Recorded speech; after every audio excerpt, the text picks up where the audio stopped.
حرفا روی دلم بعد تو مون. این غرور لعنتی چیه دارم تو خودم که هر چیزی میدیدم قلب منو نمیسوزون. منو فکرهای بعد تو مرده، منو عشقی که بعد تو بد شکست خورده. ببین تو به همه بدبین شدی ولی دل من واسد مثل همه نبود. مونده منی که حرفاتو حفظه، یه منی جا گذاشتی از خودت که بی‌حسه. روش کارتو من خوب بلدم، با اینکه میتونستم بهت نزدم.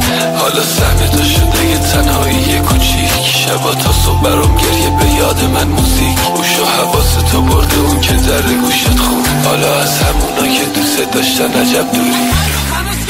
یادت میافتم هر از گاهی، واسد گریه نمی کنم فوقش یه شب ماهی. برام تاریک و تاریک‌تر کردی این خونه رو، بد کردی حال این دیوونه رو. هنوزم صدا گیتار ساز من واسد کوکه، 100,000 شعر تاریک تو این خونه یه متروکه. من یه احساس بدون حس دارم توی حسم، تو که رفتی بعد تو به خودم نمیرسم.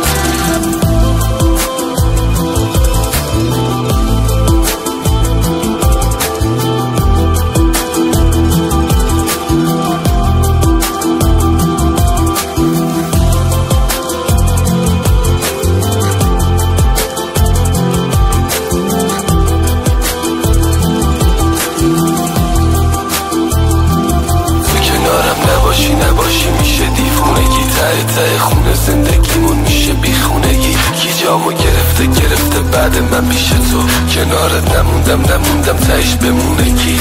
یکی دو سه تا عکس دستا، شاید رو نکنی اما عکس دستاتون هستا. ما عاشقا دل شکسته و با معرفت، میگی کسی نیپم مال بابام عکس دستا.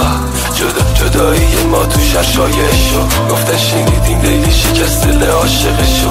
انگاری اینقدر بد زدی صداش پیچی، مهربونی تمیتم دیگه واسم خاطرشو.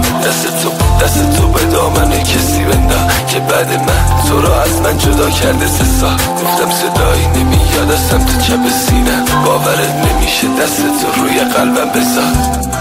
یه جایی هم شاید فکر به تو کردم، هر شب سوختم تا صبح از دلم نمیری چرا.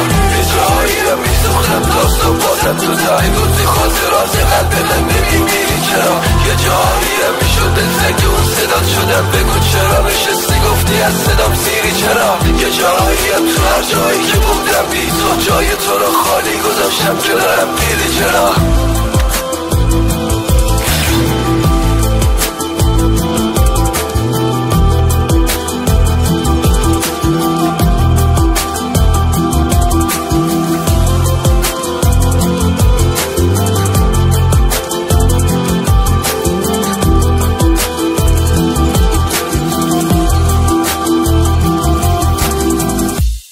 Arrangements by Book Record.